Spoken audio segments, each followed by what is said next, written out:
Shalom, welcome back. We are now up to chapter 16 in the Gospel of the Hebrews, reconstructed version from the Rock of Yeshua Foundation. So we're just going to go ahead and jump right in. Chapter 16. The sages, Pharisees, and Sadducees came, and testing him, asked him to show them a single sign from heaven. But he answered them, "When it is evening, you say, it will be fair weather, for the sky is red. In the morning, it will be foul weather today, for the sky is red and threatening. Hypocrites! You know how to discern the face of the heavens and the earth, but you do not know what is right in front of you. You do not know how to test this time, and thus you can't discern the signs of the times. The offspring of evildoers, in other words, Edomites, seek after a sign, and there will be no sign given to them except the sign of the prophet Jonah." He left them and walked away. And when Yeshua came to the seashore, he told his disciples to prepare bread. He then entered a boat with his disciples, but the disciples had forgotten to take bread. Yeshua, perceiving it, said, "You have little understanding if you think you have no bread. Don't you understand or remember the 5 loaves or the 5,000 and how many baskets you took up? Or the 7 loaves and the 4,000 and how many baskets you took up?" And Yeshua said to them, "Take heed and beware of the leaven of the Pharisees and Sadducees." They reasoned among themselves, saying, "We brought no bread." And when Yeshua knew their thoughts, he said, "Why are you thinking, you of little faith, that it is because you have brought no bread that I say this? How is it that you don't perceive that I don't speak to you concerning round loaves of bread? But beware of the teaching and behavior of the Pharisees and Sadducees." Then they heard and understood that he didn't tell them to beware of the yeast and bread, but of the teaching of the Pharisees and Sadducees.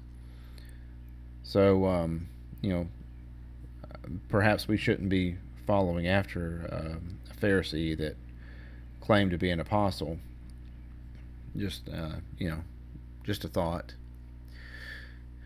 Yeshua explained, the Pharisee plans in advance before doing wrong. He slyly reasons everything out by making all manner of subtle excuse.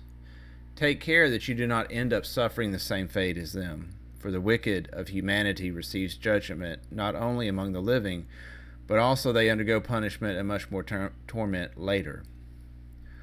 Now when Yeshua came to the parts of Caesarea Philippi, he asked his disciples, saying, "Who do men say that I, the Son of Man, am?" They said, "Some say you are John the Baptizer, some Elijah, and others Jeremiah or one of the prophets." And he said to them, "But who do you say that I am?" Simon, called Peter, answered, "You are the Messiah, the Son of the living God, who has come into this world." Yeshua answered him, "Blessed are you, Simon, son of John, for flesh and blood has not revealed this to you, but my Father who's in heaven. I also tell you that you are Peter, and on this rock I will build my assembly, and the gates of Sheol will not prevail against it. I will give to you the keys of the kingdom of heaven, and whatever you bind on earth will having been bound in heaven, and whatever you loose on earth will having been loosed in heaven." He then commanded the disciples that they should tell no one that he, Yeshua, was the Messiah. Just want to point out that in Hebrew, when you write in Hebrew or Aramaic or any of these Semitic languages, you don't have vowels. They're just written with consonants, and you have to fill in the vowels as you read. And the way that Saul or Shaul, the Hebrew name of Paul, the way that it is written with consonants, the way it is spelled, is exactly the same way that Sheol is spelled. So if you were reading a text and you ran across this Hebrew or Aramaic word, the only way you could tell whether it should be read as Shaul or Sheol is the context of the verse.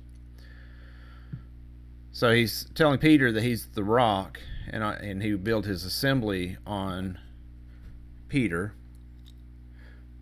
And I'm not talking about the Catholic Church doctrine that Peter founded the Catholic Church. I'm not referring to that. I'm just referring to Peter's teachings and instructions, right?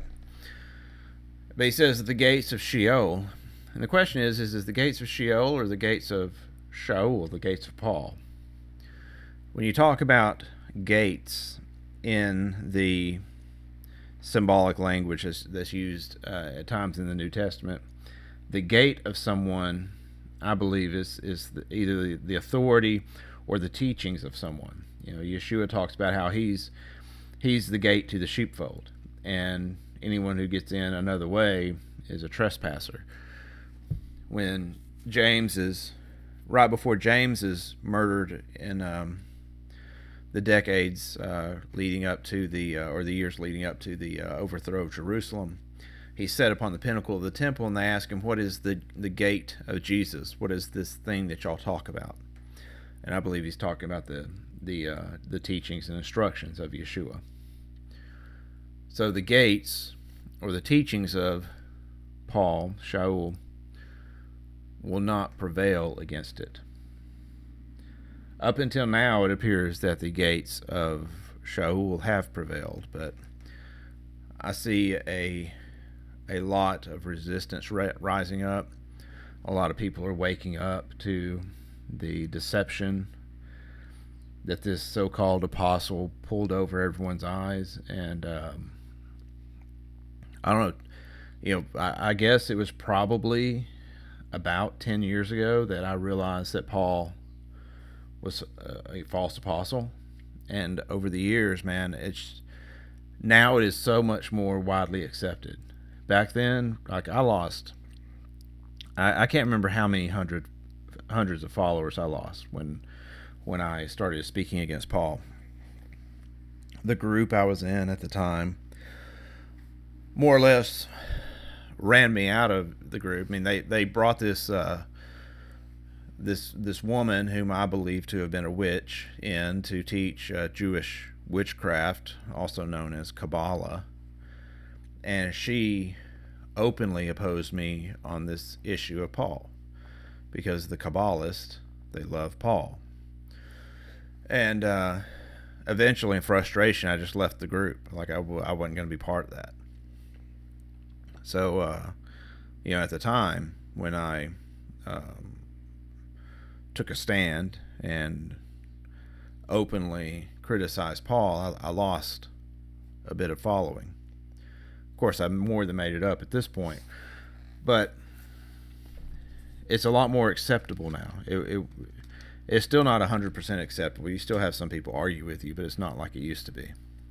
I can see the tides turning. The days that the gates of Shaul have prevailed, they're coming to an end.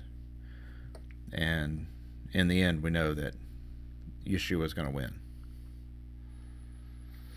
I will give you the keys to the kingdom of heaven, and whoever you bind on earth will having been bound in heaven, and whatever you loose on earth will having been loosed in heaven. So in other words, when Peter binds or loosens something, it's already bound or loosed in heaven. Then he commanded the disciples that they should tell no one that he, Yeshua, was the Messiah.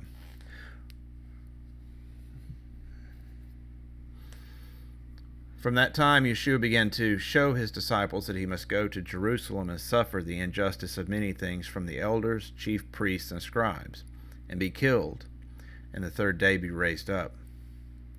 Peter took him aside and began to rebuke him, saying, God forbid, Master, this will never be done to you. But Yeshua turned and looked at him and said to Peter, Get behind me, Satan.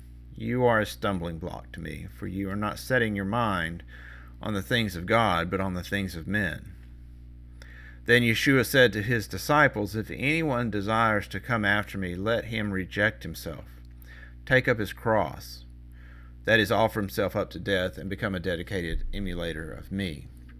For whoever desires to save his life will lose it for my sake, and whoever will lose his life in this world for my sake, the same will find it in the world to come. For what will it profit a man if he gains the whole world and forfeits his spirit forever? Or what good exchange will a man make if, for the present things that are decaying, he should give his soul to the judgment of Gehenna? For the Son of Man will come in the glory from his Father with his angels, and then he will render to everyone according to his deeds. Most certainly I tell you, there are some standing here who will in no way taste of death until they see the Son of Man's kingdom come.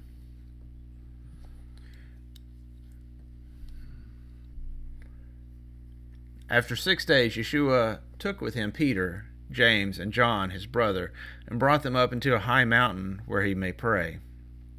And the appearance of his face was changed before them, and the skin of his face shone like the sun, and his garments became white like snow.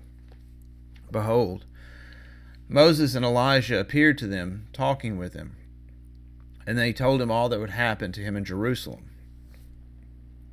Peter and his companions were asleep and not asleep, awake and not awake. They saw his body and the 2 men with him.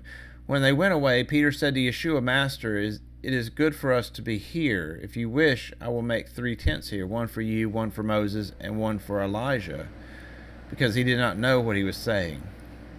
When he was still speaking, behold, a bright cloud overshadowed them, and they were greatly alarmed. And behold, a voice came out of the cloud, saying, This is my Son, my beloved, and my delight is in him. Listen to him, you shall obey him. When the disciples heard it, they fell on their faces and were very afraid. When the voice ceased, Yeshua came and touched them and said, Get up and don't be afraid. Lifting their eyes, they saw no one except Yeshua alone. As they were coming down the mountain, Yeshua commanded them, saying, Don't tell anyone about the vision which you saw until the Son of Man has risen from the dead. His disciples asked him, Why did the sages say Elijah must come first?